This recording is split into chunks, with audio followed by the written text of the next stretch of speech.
All right. Hello, YouTube. Welcome back to the channel. Today is not day 17. I already started the lesson for day 17 yesterday. But today is day 16. Not really, though, because today is technically day 17. We did some practice problems yesterday, so we didn't teach any new material yesterday. We were just doing some review and some practice. So day 17 is the day um, that it actually is. It just says day 16 because the lesson was for day 16, but we decided to do some reviews of derivatives instead before we moved on to integrals because that was probably the best use of our time we could think of instead of going on to a new topic. So it is actually day 17, but it says day 16 because of what I just explained.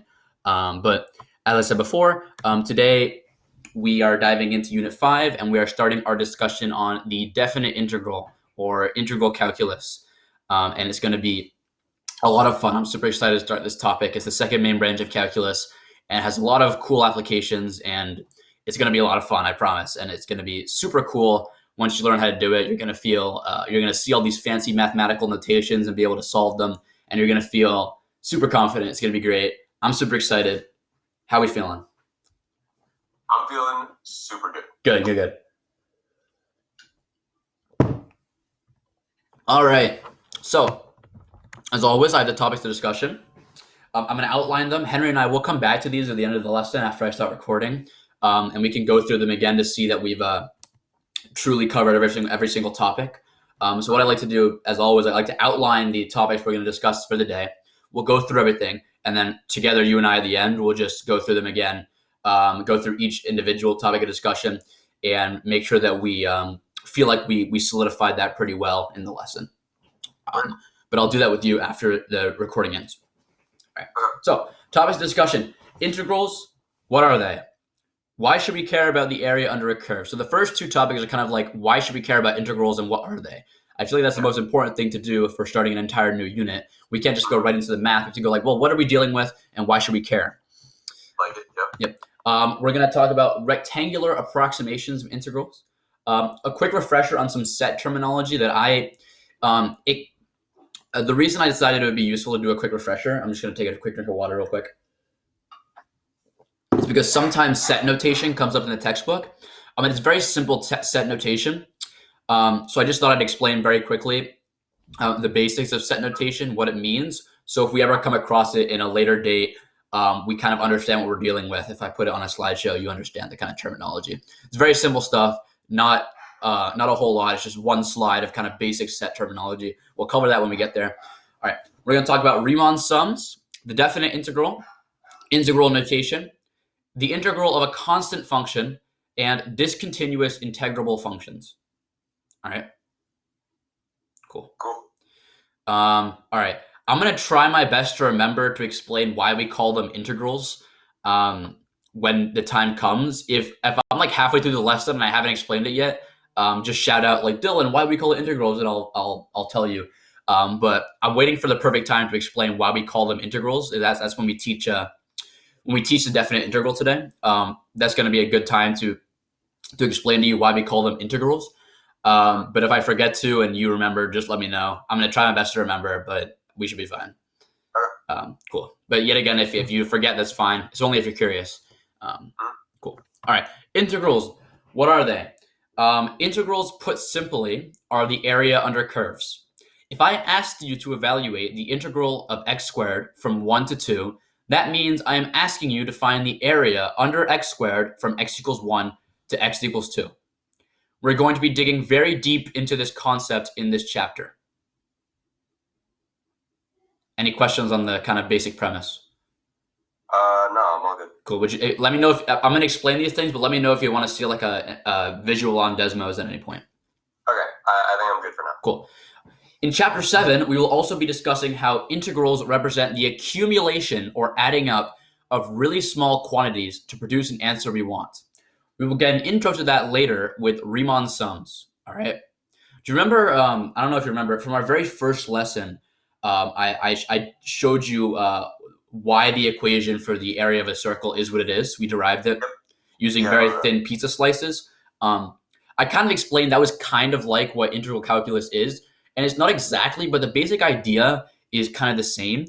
Part of integral calculus deals with the idea that you take really small quantities and add them together to get an answer that you want. And that idea is kind of encompassed in the idea of how we derive the equation for the area of a circle. We took really thin slices of the pizza, put them together into a rectangle, and got the answer we want. Yeah. So we'll see later today how integrals are kind of the same. We take really small quantities and add them together to get an answer we want. And actually, this is a good opportunity to explain why integrals are what they are. All right. I said that integrals are the area under the curve, but and we'll see why this is true later on in the lesson. But they're also adding up really small quantities to get the answer you want. All right. So what you're doing is you're taking all of these small quantities and integrating them together to get the answer you want. Okay. That's why they're called integrals. Okay, cool. Okay. If that doesn't make sense, we're going to get to it later, but integrals are called integrals because at the heart of them is adding up really small quantities to get the answer you want. And we're going to see how that connects to the definition of area under the curve when we get to Riemann sums in a second. Okay, cool. Cool. Okay. So we know what integrals are, but the question is, why should we care about the area under curves?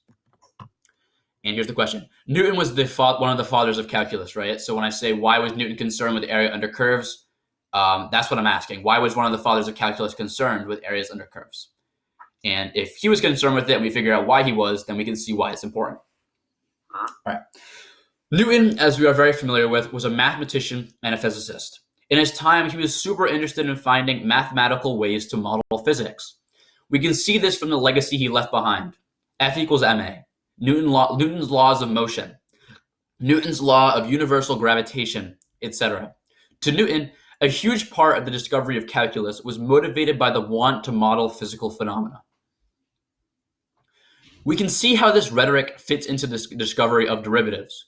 Derivatives give us a mathematical way to discuss rates of change, which come up a lot in physics. Velocity is a rate of change, acceleration is a rate of change, jerk is a rate of change, etc.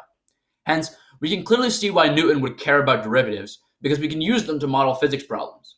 But when it comes to the area under the curve, which this unit deals with by and large, the question is, why did Newton care about it?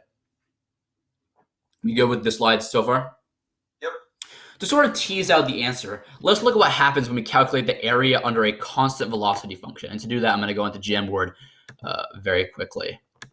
I don't know why I didn't have a Jamboard already set up, but it'll take 2 seconds to load one.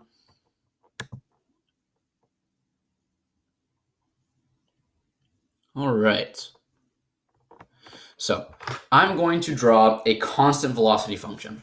What that means is I'm going to graph a function that represents velocity as a function of time. And the velocity as a function of time is just going to be a flat line because it's constant. So let me draw that out. My pad, yet again, takes forever to respond for no reason. Sorry, my drawing pad is... I'm still trying to figure it out. All right. So I'm going to graph velocity as a function of time, all right? And if we're graphing a constant velocity function, that means velocity is going to be constant no matter what the time is. It's never changing. This is what it means for velocity to be constant. It doesn't change. Let's say our velocity here is 5 meters per second, all right? Yeah. This flat line means that our velocity is always 5 meters per second. It's never changing. We're not accelerating.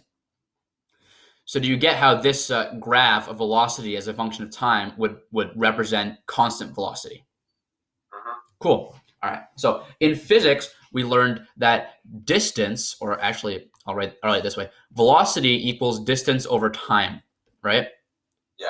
If we multiply both sides by t, we get that distance equals velocity times time. Yeah. All right, cool. So let's say oh, Jesus Christ, that was terrible. Let's say I want to figure out how far I've traveled between time t equals 2 seconds and time t equals 5 seconds. So let's say I start, measuring my distance at time t equals 2, and I want to figure out how far I travel between t equals 2 and t equals 5. All right? Yeah. This equation tells us the distance is going to be my velocity, 5, times how much time has passed, which is 3 seconds, which means I've traveled 15 meters. You see how that works? Yep. But notice what happens if we calculate the area under the curve in between these 2 points.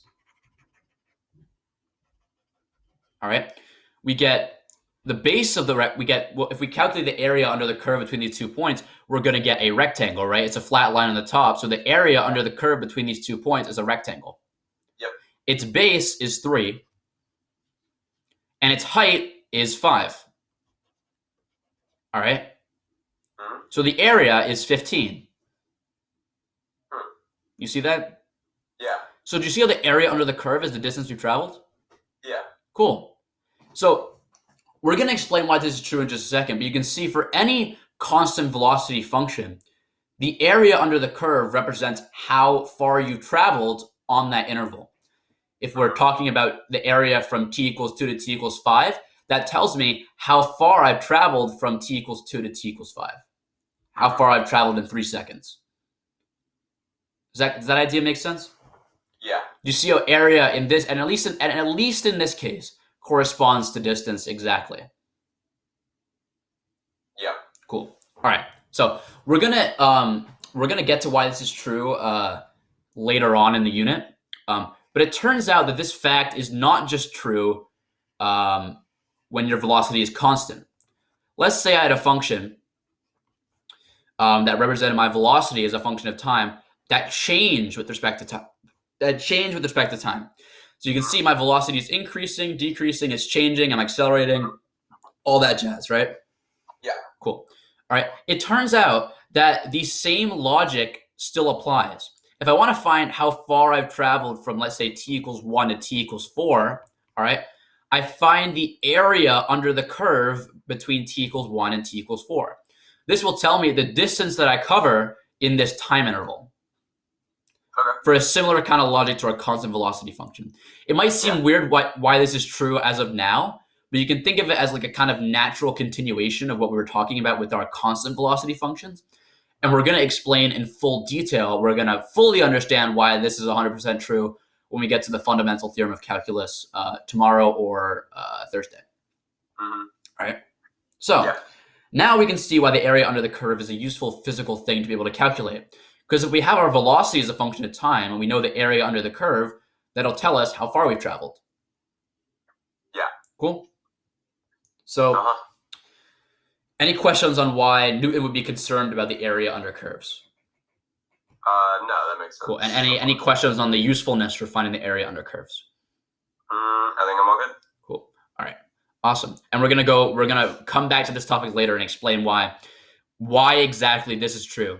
Like, it makes sense why the constant velocity one would be true, but when the velocity is not constant, it might kind of not make sense why it's true right now. But we're going to come back to it and confirm it once we learn the fundamental theorem of calculus. Okay. I love saying that. It's so cool. Fundamental theorem of calculus. All right. Cool. So, any questions so far? No, sir. Cool. Naturally, it is now evident how the area under the curve is a useful thing to know. Hopefully. Yeah. Cool. All right. Rectangular approximation method, RAM. There's a cool GIF at the bottom, but let me read the slide first, and then we will get to the GIF at the bottom. All right. Although, as of now, the math for finding the exact area under a curve may seem out of reach, we can still use basic math to at least arrive at an approximation of the area under a curve. So let's start there. I think that's a reasonable place to start. We can't find the exact one, so let's at least try to approximate it. All right. First of all, we can approximate the area under a curve with rectangles. This seems like a good starting place because the area of rectangles is super easy to calculate, and our approximation gets really good the thinner our rectangles are. If you recall back to day one where we derived the area of a circle, the same logic is coming into play here. The thinner our slices are, the thinner our rectangles are, the better our approximation is. Yeah. And the GIF, whatever you want to call it, at the bottom illustrates this concept beautifully. You can see it starts by approximating the area under the curve with 2 rectangles, and then it uses more and more rectangles, and you can very clearly see that the area of the rectangles gets closer and closer to being the true area under the curve. Okay, yeah. Cool. So our approximation is pretty good as long as we use enough rectangles and our rectangles are thin enough. Mm-hmm. Cool. So that's the basic idea. and we're going to talk about how we can mathematically do that in a second. But the basic idea is we don't know how to calculate the area under a curve just yet, so why don't we just approximate it with rectangles, and that's good enough for now until we can find a definitive way to do it later. All right. Any final questions? No, sir. Awesome. All right. Let's talk about MRAM, LRAM, and RRAM. We're going to discuss what that means in just a second. All right.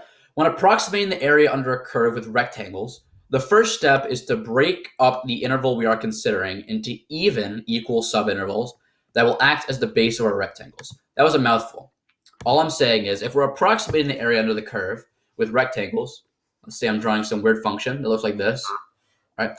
The first step, let's say I'm considering the area under the curve from x equals 1 to x equals 4. Yeah.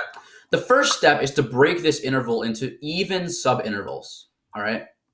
That will act as the base of a rectangle. Do you see how I've broken this interval into subintervals, right? Here's each individual subinterval, all right, of equal length. That's going to act as the base of our rectangles. Yeah, that makes sense. Cool. And obviously the more subintervals we use, or the smaller they are, the better our approximation gets. But right now I'm just trying to show you that our first step is to break up. Remember, we can use however many rectangles we want. They're all going to be an approximation, right? Even if we use very big rectangles, it's still an approximation of the area under the curve. It's just not a very good one, right? So it doesn't matter how we construct our rectangles. They're all going to be at least approximations of the area under the curve.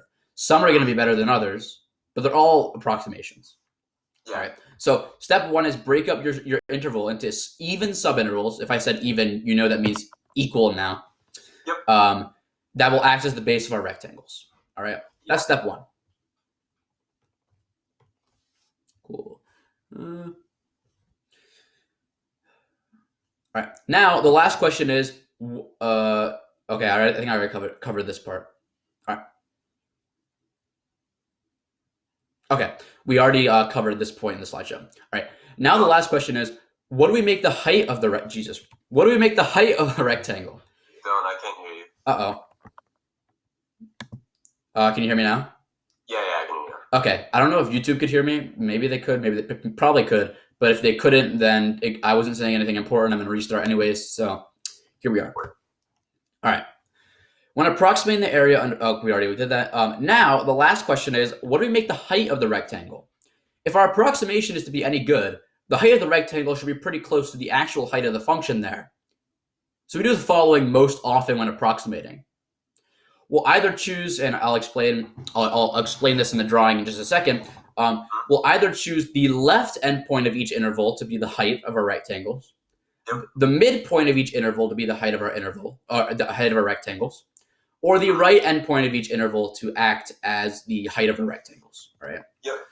So I'll explain what that means on Jamboard. Let's say we choose. I can already picture that. Yeah, exactly. If we did if we chose the left endpoint of each interval to act as our height, we look at the left endpoint of each interval, and we draw a rectangle up to the height of the function at that left endpoint. All right. Yeah. Cool. Yeah. Same thing here. We use our left endpoint to indicate whatever the height of our rectangle is going to be. All right. So we're going to figure out how high the function is at our left endpoint. It's up here, and that's going to be the height of our second rectangle. Okay. We continue the process.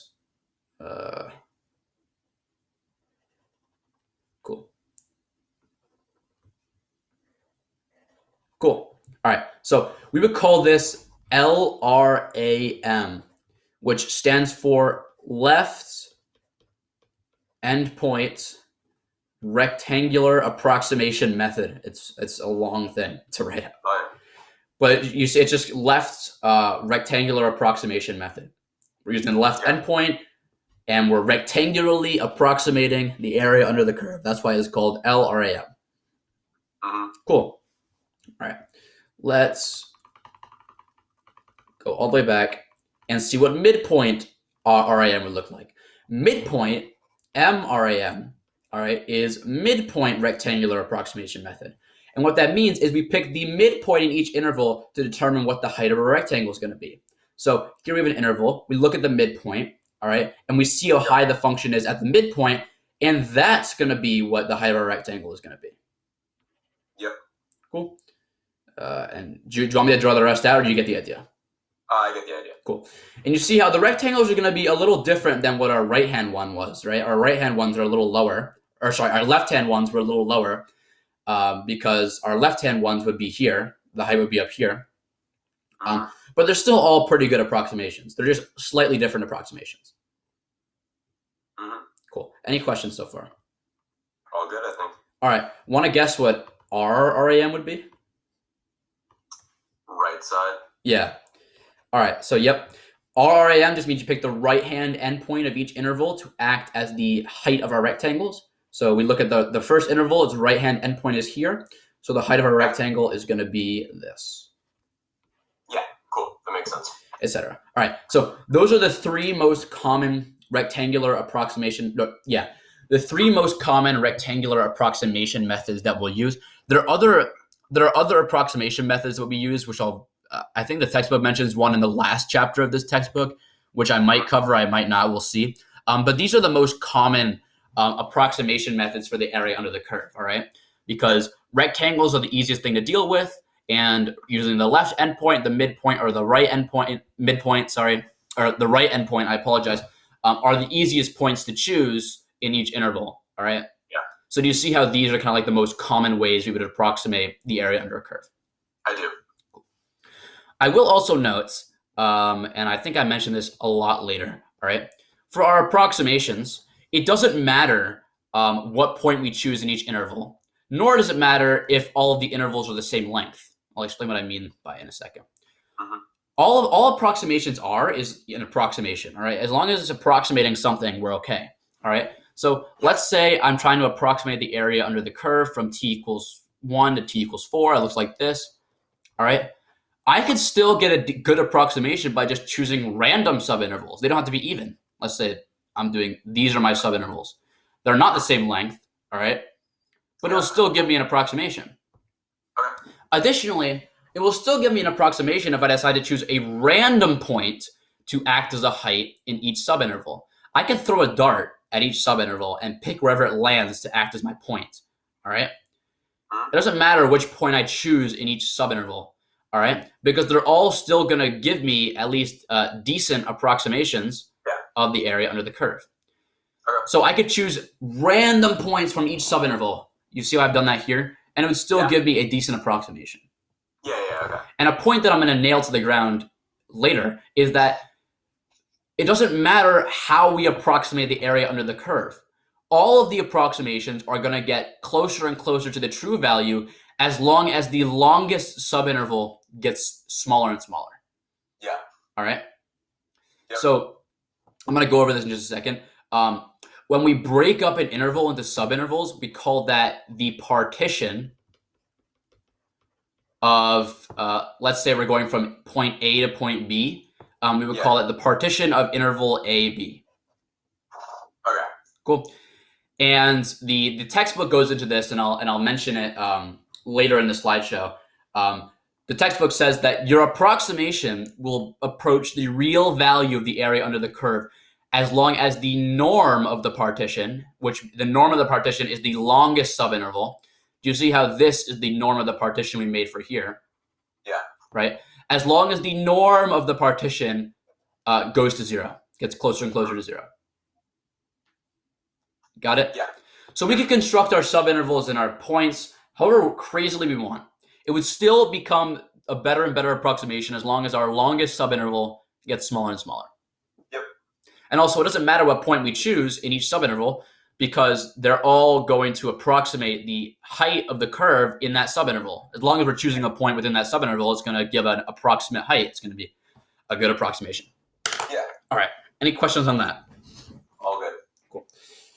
So I'm going to mention this later, or I'll mention it right now. The textbook, actually, you know what? I won't mention it. It's just going to be confusing. The textbook does something stupid, so I ignore it.